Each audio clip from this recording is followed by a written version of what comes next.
जैसा कि आज का हमारा जो विषय है, आपके जो पाठ्य पुस्तक है वसंत, वसंत से प्रथम कविता है। प्रथम पद हम इससे कर चुके थे, ठीक है। प्रथम और द्वितीय पद कल कर चुके थे। अंतिम पद की व्याख्या देख लीजिएगा। पुष्प पुष्प से तंद्रालस लालसा खींच लूंगा मैं। पेन पेंसिल साथ में रखना भाई, किताब अपनी खोल के रखना। अगर किताब नहीं है तो नोटबुक में लिखते जाना। पुष्प पुष्प से तंद्रालस लालसा खींच लूंगा मैं, अपने नव जीवन का अमृत सहस सींच दूंगा मैं। द्वार दिखा दूंगा फिर उनको, हैं मेरे वे जहां अनंत, अभी ना होगा मेरा अंत। पुष्प पुष्प होता है फूल, पुष्प पुष्प यानी कि फूल फूल। पुष्प का मतलब क्या हो गया? फूल। और कौन सा अलंकार हो गया इसमें? पुनरुक्ति प्रकाश अलंकार, क्योंकि एक शब्द दो बार प्रयोग हो गया। पुष्प पुष्प दो बार आ गया लगातार, तो पुनरुक्ति प्रकाश अलंकार है, ठीक है। तंद्रालस, तंद्रालस होता है नींद में या आलस्य से जकड़े हुए, ठीक है। फिर लालसा, लालसा का मतलब होता है इच्छा। नव, नव मीन्स नया। अमृत, अमृत का मतलब होता है सौदा। सहस, सहस का मतलब होता है खुशी से। द्वार, दरवाजा। अनंत, जिसका समापन नहीं है। ये जो शब्द है अनंत शब्द, इन पंक्तियों में किसके लिए प्रयोग हुआ है? इन पंक्तियों में अनंत शब्द भगवान के लिए प्रयोग हुआ है, ईश्वर के लिए प्रयोग किया गया है। किसके लिए प्रयोग हुआ है? ईश्वर के लिए, ठीक है भाई। तो पुष्प पुष्प में कौन सा अलंकार हो गया? पुनरुक्ति प्रकाश अलंकार, ठीक है। और नवजीवन का अमृत में रूपक अलंकार है। नवजीवन का अमृत में कौन सा अलंकार है? रूपक अलंकार विद्यमान है। और द्वार दिखा दूंगा फिर उनको, दो वर्ण की आवृत्ति से इसमें अनुप्रास अलंकार विद्यमान है। कौन सा अलंकार विद्यमान है? अनुप्रास। और समस्त पद में खड़ी बोली का प्रयोग हुआ है, ठीक है। देखिए कवि क्या कहते हैं कि पुष्प पुष्प से तंद्रालस लालसा खींच लूंगा मैं। इस कवि ने इस काव्यांश में बताया कि कवि अपने हाथों को स्पर्श देकर फूलों के आलस्य को, उनकी निद्रा को और उनकी उदासी को समाप्त कर देना चाहते हैं। अपने हाथों का स्पर्श देकर कवि फूलों के आलस्य को, उनकी निद्रा को और उदासी को समाप्त कर उन्हें खिले हुए देखना चाहते हैं। किन्हें खिले हुए देखना चाहते हैं? फूलों को। यानी कि जैसे ही फूलों में आलस्य छाया हुआ है, उदासी छाई हुई है, और कवि जैसे उन्हें टच करेंगे, स्पर्श करेंगे अपने हाथों से, तो उनकी निद्रा आलस्य दूर हो जाएगा, उदासी खत्म हो जाएगी और वो जो फूल है वो खिले हुए दिखाई देंगे। ये कवि बताना चाहते हैं। अर्थात कहने का तात्पर्य ये है कि कवि अपने जीवन में नई ताकत के साथ, नई शक्ति के साथ, नए नए रास्तों पर, नए नए राहों में पर आगे बढ़ना चाहते हैं, ठीक है। ये इस पद्यांश में, इस समस्त पद्यांश में कवि ने बताया है। तो व्याख्या देख लीजिएगा। पुष्प पुष्प से तंद्रालस लालसा खींच लूंगा मैं, अपने नए जीवन का अमृत सहर्ष सींच दूंगा मैं। इस पद्यांश में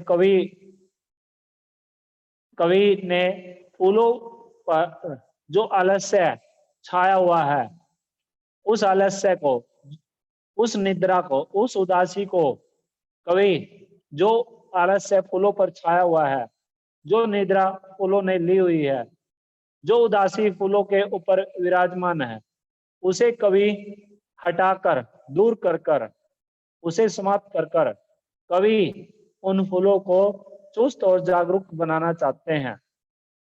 उनमें उन्हें सचेत कर देना चाहते हैं, ठीक है। और सचेत करके उन्हें जागरूक बना के, चुस्त और जागरूक बनाकर कवि क्या करना चाहते हैं, अपने नवजीवन का अमृत सहर्ष सींच दूंगा मैं। और फिर अपने जीवन के अमृत से, कौन, कवि अपने जीवन के अमृत से उन फूलों को सींच कर हरा भरा करना चाहते हैं। उन फूलों को क्या करना चाहते हैं, हरा भरा करना चाहते हैं। अर्थात कवि के कहने का तात्पर्य ये है कि कवि अपने जीवन में नए प्राणों का संचार करके नई ताकत के साथ, नई शक्ति के साथ, नए कार्यों की ओर बढ़कर उनमें क्या करना चाहते हैं, सफलता प्राप्त करना चाहते हैं। क्या करना चाहते हैं, सफलता प्राप्त करना चाहते हैं, ठीक है।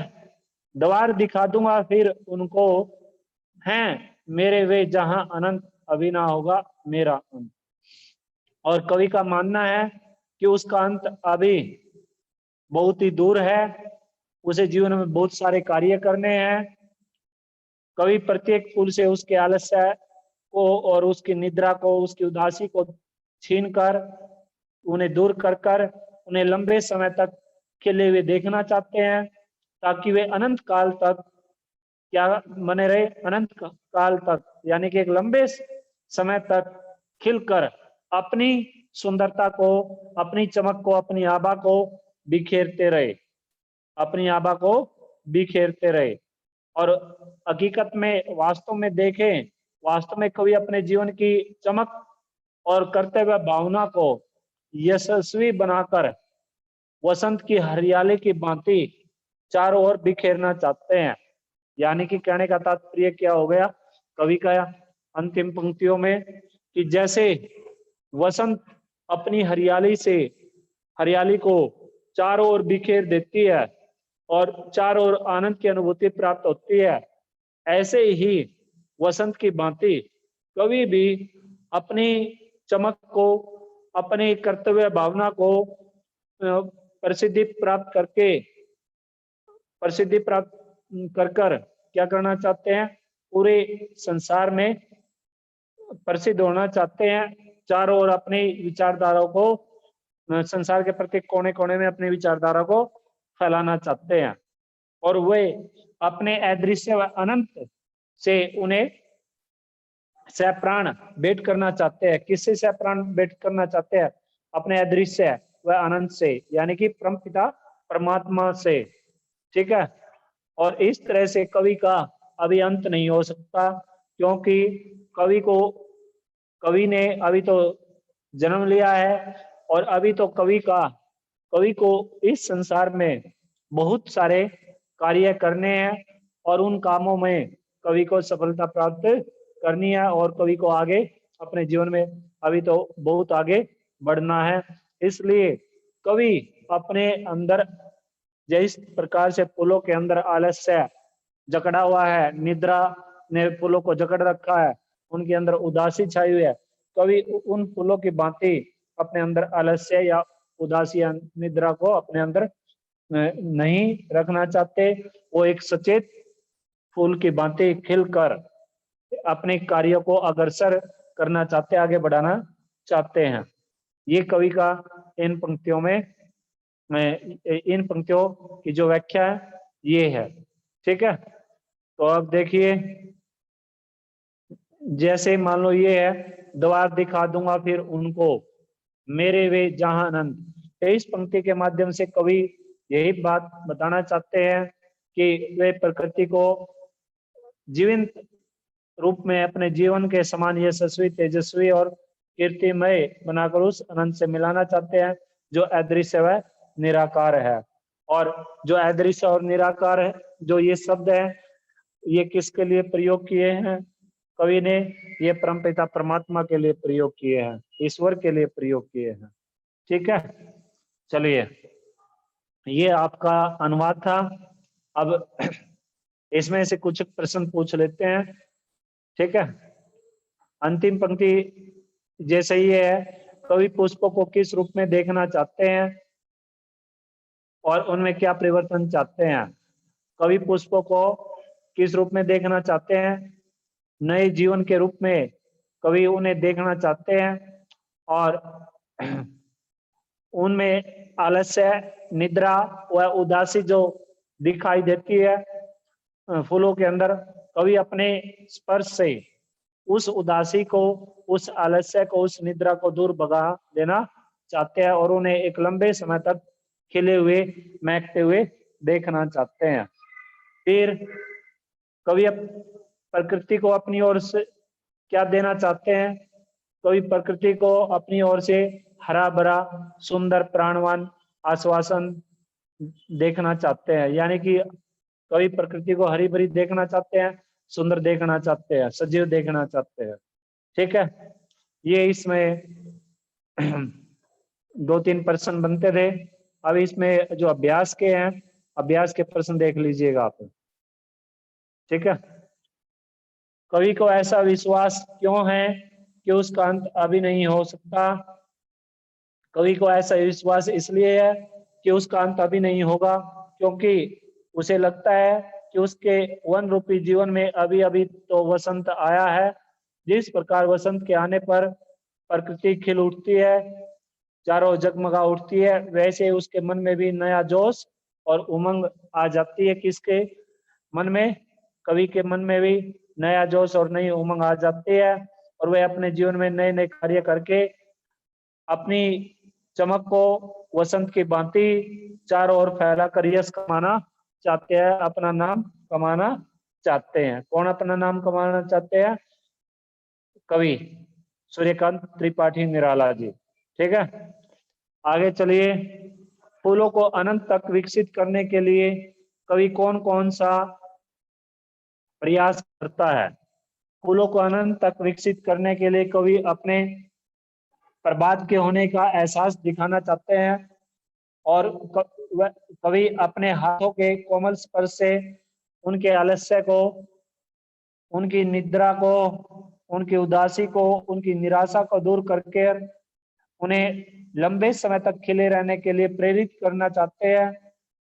उसकी कवि की इच्छा है कि ये जो फूल है, ये फूल सदैव अपनी चमक, अपने सौंदर्य की छटा पूरे वातावरण में बिखेरते रहे। ठीक है, और जिस तरह से ये फूल अपनी सुंदरता से, अपने सौंदर्य से पूरे वातावरण को अच्छा बना देते हैं, वैसे ही कवि भी अपने जोश से, में अपने उमंग में आकर जो नए नए कार्य करता है, उन कार्यों को करने से कवि के मन में भी इच्छा है कि उन्हें भी इस संसार में प्रसिद्धि प्राप्त हो। ठीक है, आगे है, कवि पुष्पों की तंद्रा और आलस्य दूर हटाने के लिए क्या करना चाहता है? कवि अपने हाथों के अमृत से पुष्पों की नींद व आलस्य मिटाकर उन्हें चुस्त, प्राणवान और सुंदर करना चाहता है। ऐसा करने का कवि का उद्देश्य है कि धरती पर जरा भी आलस्य या निराशा या मायूसी का निशान तक न रहे और वह हर ओर वसंत की भांति, यानी कि चारों ओर वसंत की भांति हरियाली, सौंदर्य, सुख और आनंद की अनुभूति कवि करा देना चाहते हैं। अपनी विचारधारा से जैसे वसंत चारों ओर धरती पर हरियाली बिखेर देती है, अपने सौंदर्य को बिखेरती है, सुख और आनंद की अनुभूति कराती है, ऐसे ही कवि भी अपनी विचारधारा से, अपने नए नए कार्यों से अपने यश कमाना चाहते हैं। अपनी नए नए कार्य करके कवि नए नए कार्य करके क्या करना चाहते हैं? यश कमाना चाहते हैं। ठीक है, ये अभ्यास के प्रश्न थे। अब कविता से आगे, वसंत को ऋतु राज क्यों कहा गया है? आपस में चर्चा कीजिए। आप देखिए, ऋतुओं में ग्रीष्म, वर्षा, शरद और पतझड़ भी वातावरण को प्रभावित करती है, लेकिन वसंत ऋतु के आते ही प्रकृति के नकारात्मक जो तत्व होते हैं, नकारात्मक तत्व सभी के सभी खत्म हो जाते हैं, समाप्त हो जाते हैं और जो पुष्प है वो पुष्प स्वयं ही खिलने लग जाते हैं और प्रकृति की नई, प्रकृति को चारों ओर वातावरण में, प्रकृति के चारों ओर वातावरण में सुंदरता ही सुंदरता, हरियाली हरियाली दिखाई देती है, और इस तरह से आलस्य और निराशा के भाव अपने आप ही खत्म होने शुरू हो जाते हैं, और इस तरह से स्वास्थ्य, सौंदर्य और स्फूर्ति का वातावरण हमें प्राप्त होता है जब वसंत ऋतु शुरू होती है। ठीक है, तो पक्षियों का जो कलरव है, पक्षियों का कलरव वसंत ऋतु के आगमन पर चारों ओर सुनाई देता है। बच्चे बूढ़े सभी के चेहरों पर एक नया जोश, नई उमंग दिखाई देती है, और प्रकृति के इसी परिवर्तन के कारण वसंत को ऋतुराज या ऋतुओं की रानी कहा गया है। ठीक है, जैसे अब पतझड़ में क्या होता है, पतझड़ में वृक्षों से क्या झड़ जाते हैं, इन पेड़ पौधों से पत्ते झड़ जाते हैं, और पत्ते झड़ने पर जैसे ही वसंत ऋतु आती है, तो वसंत ऋतु के आगमन पर नए नए पत्ते आने शुरू हो जाते हैं, और वो नए नए पत्ते, नई नई टहनियां जब आनी शुरू हो जाती है, तो वो किसका प्रतीक होती है, उमंग और जोश का प्रतीक है, नए नए कार्यों का प्रतीक है। ठीक है, तो इसमें कविता से आगे ये अति महत्वपूर्ण प्रश्न था।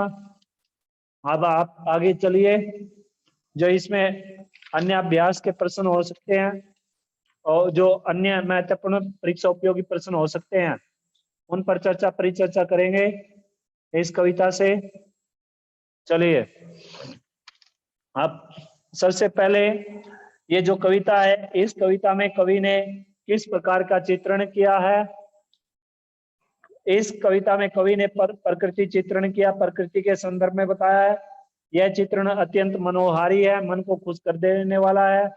प्रकृति के माध्यम से कवि जनमानस में जोश पैदा करना चाहते हैं, और इस कार्य के लिए प्रकृति से अन्य कोई साधन कवि को, इस कार्य को करने के लिए कवि को कोई अन्य साधन नहीं मिला, क्योंकि कवि के मन में ये सोच है कि इस प्रकृति के माध्यम से ही जन साधारण में, जनमानस में जोश आ सकता है। अतः कवि का प्रकृति चित्रण बड़ा सुंदर देखने लायक है इस कविता में। ठीक है, अब आगे चलिए, कवि अपने सपने किन्हें और क्यों देना चाहते हैं। कवि निराला अपने सपने सोई हुई कलियों को देना चाहते हैं, क्योंकि इन्हें पाकर वे अपनी नींद से जाग जाएंगे, और नींद से जागने के बाद वे एक नवीन संसार के अलौकिक दर्शन करेंगे, और इसी में वे अपने जीवन का चमकता हुआ सूर्य आधार सुख के पलों को देखना चाहते हैं और उन्हें भोगना चाहते हैं। कवि प्रत्येक स्तर पर अपने सपने और कोमल भावनाओं को कलियों के लिए अर्पित करना चाहते हैं। फिर आगे है, कवि ने कविता में तंद्रालस, लालसा शब्द का प्रयोग क्यों किया है। कवि ने प्रकृति में उनके कारण होने वाले आलस्य और लालसा को प्रकट करने के लिए तंद्रालस, लालसा शब्द का प्रयोग किया है। ये जो शब्द है, यह शब्द प्रतीक रूप में अपनाया गया है। इसके माध्यम से कवि निराशा, हताशा, जीवन में थके हुए हारे इंसानों की ओर संकेत करता है। फिर ये जो कविता है, ध्वनि कविता का उद्देश्य क्या हो सकता है। इस कविता का मूल उद्देश्य जीवन में निराशा और हताश व्यक्तियों को एक नया रास्ता और नई रोशनी देने का काम किया गया है। ठीक है, और ये जो राह और नई रोशनी उनके जीवन में पथ प्रदर्शक का काम करेगी, एक गाइडलाइन का काम करेगी, जिससे जनमानस खुश होगा और उसके सुखों के जो पल हैं, वो सुखों के पलों को शीघ्रता और सरलता से प्राप्त करता जाएगा। कौन सुख के पलों को शीघ्रता से प्राप्त करता जाएगा? कवि और जनमानस। फिर आगे है, सुंदर प्रभात की बेला में कवि नींद से अलसाई कलियों को किस प्रकार जगाना चाहते हैं। सुंदर प्रभात की बेला में कवि कहता है कि नींद से अलसाई कलियों के लिए अपने सपनों को कोमल और दयामय हमें बना लेना चाहिए। उनकी नींद को दूर भगाकर उन्हें जगाने के लिए उनके सिर पर हाथ रख देना चाहिए, हाथ से स्पर्श करना चाहिए, और उन्हें ऐसा प्रतीत होना चाहिए कि जैसे ही सूर्य उन्हें जगाने के लिए निकलता है, यह दृश्य उन्हें बहुत ही रोचक और मन को खुश करने वाला लगता है। इस प्रकार कलियां अपनी गहरी नींद से जाग जाएंगी। कवि की ऐसी सोच है कि अगर इस प्रकार से ये सभी काम होंगे तो ये जो कलियां हैं, ये कलियां जब गहरी नींद में सोई रहती है तो ये अपने आप ही स्वतः जाग जाएंगी। ठीक है, आगे चलिए। कविता में कवि ने वन में मृदुल वसंत के माध्यम से क्या कहना चाहा है? वन में मृदुल वसंत के माध्यम से कवि यही बताना चाहते हैं कि उसके मन रूपी वन में अभी अभी तो नए नए विचार पैदा होने शुरू हुए हैं और उसका उत्साह उसे बहुत कहने के लिए प्रेरित करता है। उसके पास अभी तो बहुत सारे कोमल विचार और भाव विद्यमान हैं। ठीक है, आगे चलिए। प्रत्यूष मनोहर से क्या अभिप्राय है?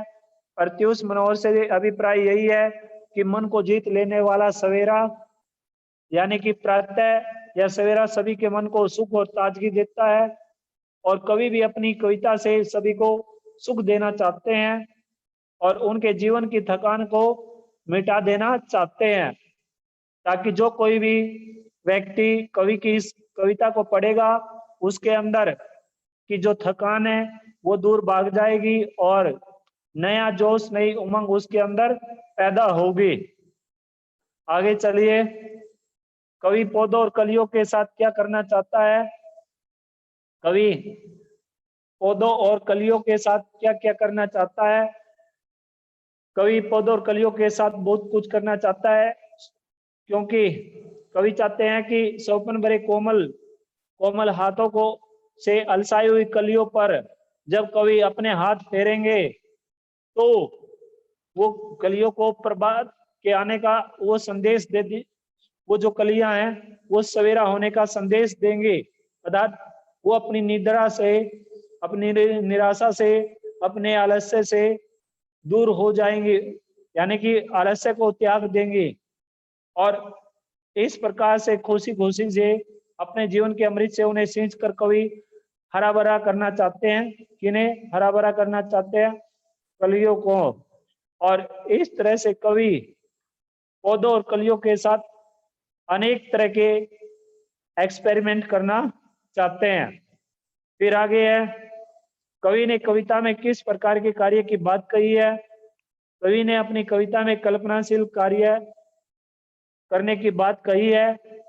कवि ने बताया कि उसकी कविता में लोक कल्याण की कल्पना विद्यमान है और निराश और हताश लोगों के जीवन में जोश और उमंग भरने का काम, जो क्रांति का भाव पैदा करने का जो काम किया है, कवि की कविता ने ही लोगों में ये काम किया है। क्योंकि कवि की कविता को जो कोई भी पढ़ेगा तो कवि ऐसा मानते हैं, सोचते हैं कि जो कोई भी मेरी इस कविता को पढ़ेगा वही उसी के अंदर की जो निराशा है, हताशा है, जो उसके अंदर आलस्य है, वो दूर हो जाएगा, भाग जाएगा और वो व्यक्ति नए नए कार्य करने के लिए प्रेरित होगा और उसके अंदर नया जोश, नई उमंग आएगी।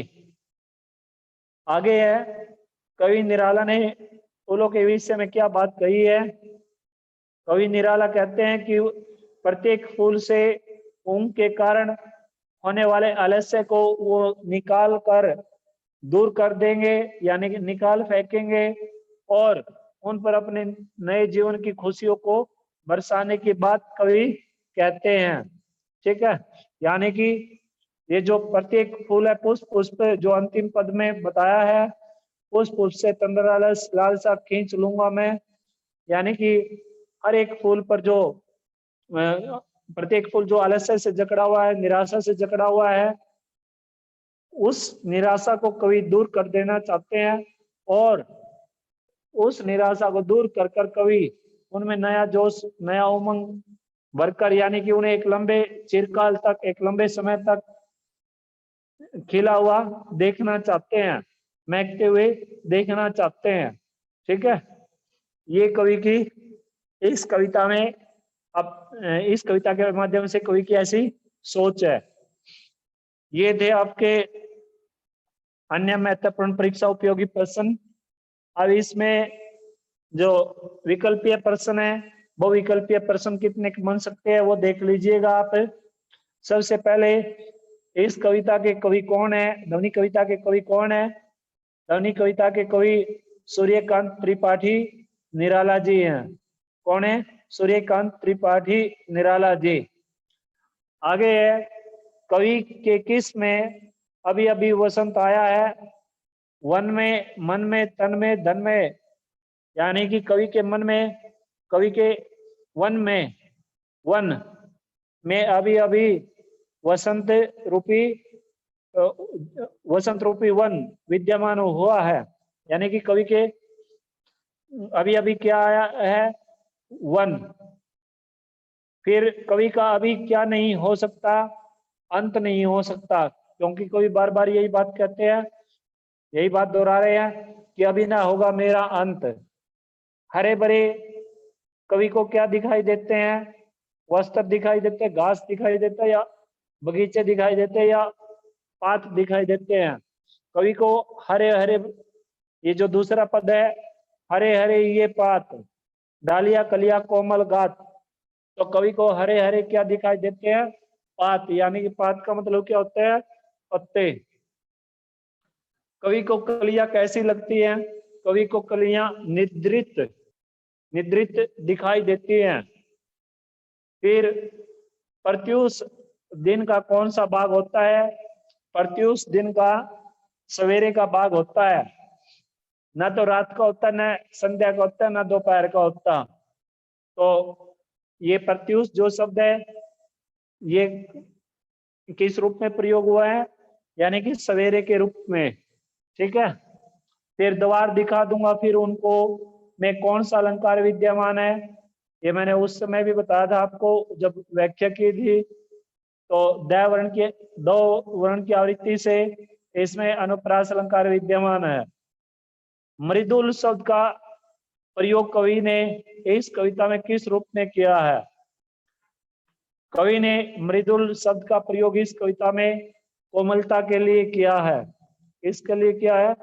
कोमलता के लिए। फिर आगे है, उस पुष्प से कवि तंद्रालस क्या खींचना चाहता है?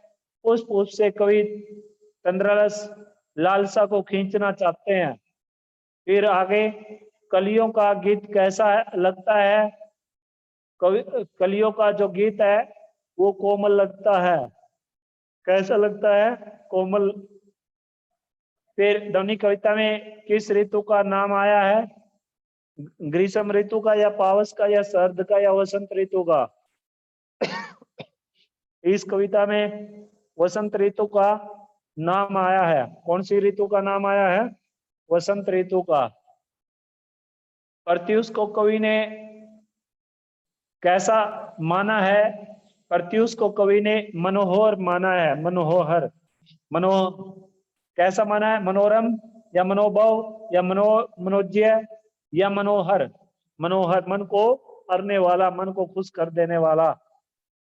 फिर आगे है, कवि ने अनंत अपने किसको कहा है? कवि ने अनंत जो शब्द है कवि ने अनंत शब्द किसके लिए प्रयोग किया है? कवि ने अनंत शब्द ईश्वर के लिए प्रयोग किया है। फिर आगे, अपने नवजीवन के किस रूप से कवि सींचना चाहता है?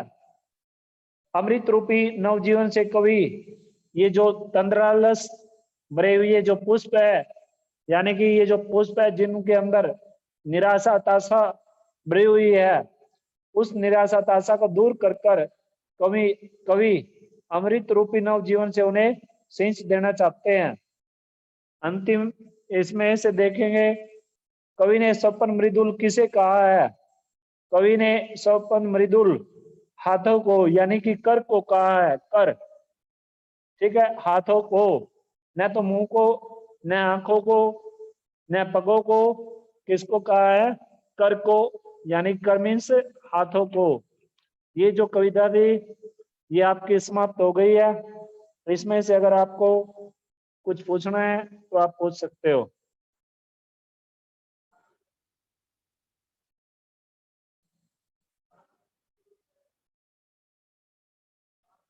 अरमान भूमिका पूछना भाई।